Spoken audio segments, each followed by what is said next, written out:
মঞ্চে দাঁড়িয়ে থাকা সঙ্গীত শিল্পীদের আমরা অনেকেই নিজেদের পছন্দের গান গাওয়ার জন্য রিকোয়েস্ট করে থাকি। তবে সেই গান যদি না গান সঙ্গীত শিল্পী, তার উপর চড়াও হওয়ার ঘটনা কিন্তু বিরল। ঠিক এই অভিজ্ঞতার শিকার হলেন এবং সাক্ষী থাকলেন সঙ্গীত শিল্পী লগ্নজিতা চক্রবর্তী। মেদিনীপুরে গিয়েছিলেন একটি স্কুলে, সেখানে তিনি পারফর্ম করেছেন এবং তার মাঝেই একটি ঘটনা ঘটে গেল। ঠিক কি ঘটলো তার মুখ থেকেই শুনবো। ঠিক কি ঘটেছিল কাল? আমার অনুষ্ঠান 7টায় শুরু হয়েছে। 7:45 নাগাদ আমার গানের লিস্টের আমার 7টা গান গাওয়া হয়ে গেছিল। আমি 8মতম গানের দিকে যাচ্ছিলাম এবং দুটো গানের মাঝখানে যেরকম শিল্পী অডিয়েন্সের সাথে ইন্টারঅ্যাক্ট করেন, আমি সেটাই করছিলাম।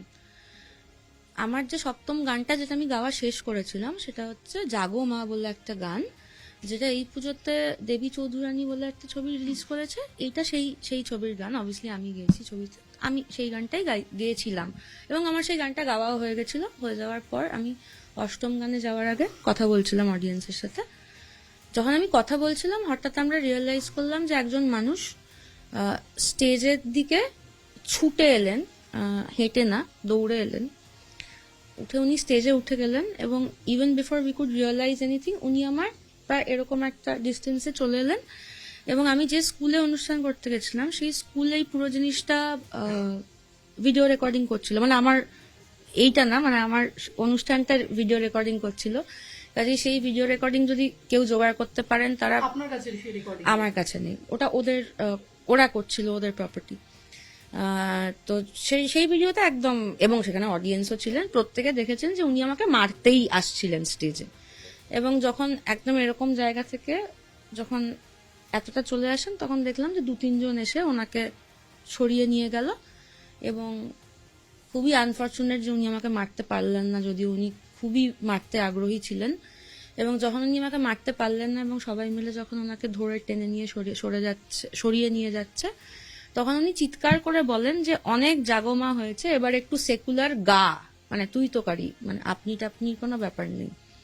এবং যেহেতু I had the microphone in my hand because I was talking to the audience, সেই এবং উনি যেহেতু আমার খুবই কাছাকাছি ছিলেন, সেই মাইক্রোফোনের থ্রু দিয়ে এই কথা বাইরে গেছে এবং এই কথা প্রত্যেকে জেনেছেন। এবং তারপরে অবভিয়াসলি এরপরে তো আর অনুষ্ঠান করা সম্ভব না, আমি অডিয়েন্সকে শান্তভাবে জানিয়ে অনুষ্ঠানটা শেষ করে আমি ভগবানপুর পুলিশ স্টেশনে গিয়ে জেনারেল ডায়েরি করি। আপনি ডায়েরি করলেন, আমি একটা জিনিস জানতে চাইবো যে মেহবুব মল্লিক ইতিমধ্যেই ঘটনায় গ্রেফতার হয়েছেন, তখনও পর্যন্ত আপনি হয়তো জানতেন না এই মেহবুব কে। পরবর্তীতে কি তার সম্পর্কে কোনো ডেটা, কোনো কিছু জানতে পেরেছেন? তিনি কে বা আয়োজক ছিলেন কিনা, কিভাবে তিনি মঞ্চে উঠে এলেন? না না, আমি এটা প্রথম, মানে এইটা তো আমি জানি যে আমি যে স্কুলে গেছিলাম ওই স্কুলের, আমি ঠিক শিওর না, ওই স্কুলের ইদার 2 জন ওনার বা 3 জন ওনার। এই মেহবুব মল্লিক ওই ওনারদের মধ্যে একজন, মানে ওনারই স্কুলে আমি গান গাইতে গেছি। তারপরেও এই ঘটনা ঘটলো এবং পুলিশের নিরাপত্তা নিয়ে কি বলবেন? প্রশাসনের তরফে কতটা সাহায্য পেলেন? ইতিমধ্যে ওসি কে ক্লোজ করার কথা ভাবা হচ্ছে। পুরো বিষয়টা অর্থাৎ প্রশাসনের তরফে সাহায্য নিয়ে কি বলবেন? আমাকে পুলিশ এবং প্রশাসন সাহায্য করেছেন, আমি তাদের কাছ থেকে কোনো অসহযোগিতা পাইনি। এই যিনি ইতিমধ্যে গ্রেফতার হয়েছেন মেহবুব মল্লিক, তার এগেনস্টে কি স্টেপ নিতে চাইছেন? মানে আপনি কি চাইছেন ব্যক্তিগতভাবে প্রশাসন তার বিরুদ্ধে কি স্টেপ নিক, মানে পরবর্তীতে যাতে এই ঘটনা রিপিটেডলি কারোর সঙ্গে না হয়, তার জন্য কি আপনি এরকম কোনো আশ্বাস রাখছেন? দেখুন, এটা তো আমার সাবজেক্ট না, গান বাজনাটা আমার সাবজেক্ট, মানে আহির ভাইরাবে কি নোট লাগে, হ্যাঁ এইটা আমি বলতে পারি। হ্যাঁ, মানে আহির ভাইরাব আর ইমন কল্যাণের মধ্যে কি ডিফারেন্স, আমি এটা নিয়ে কথা বলতে পারি, কিন্তু প্রশাসন কি স্টেপ নেবেন এটার জন্য আমার পড়াশোনার লেভেলটা ঠিক অতটা নয় যে আমি এতটা জানি।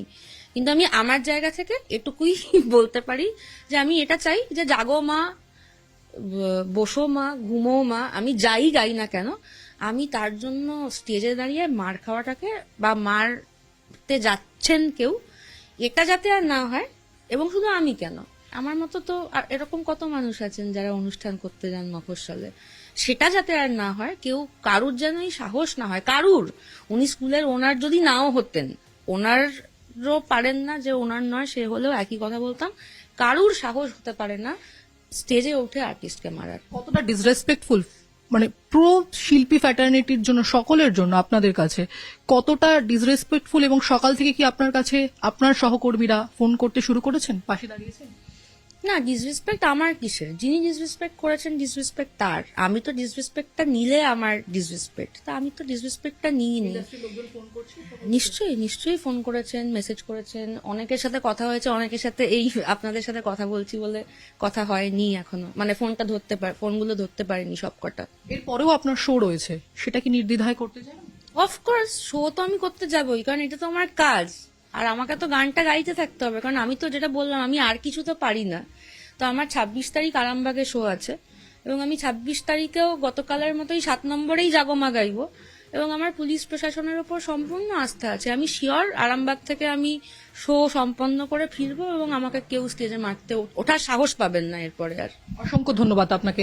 সঙ্গীত শিল্পী লগ্নচিত্রা চক্রবর্তী তার নিজস্ব অভিজ্ঞতা আমাদের সঙ্গে শেয়ার করলেন, এবং বিস্তারিত আপডেটের জন্য চোখ রাখতে হবে নিউজ 18 বাংলায়। ক্যামেরায় দীপঙ্করের সঙ্গে প্রীতি, নিউজ 18 বাংলা, কলকাতা।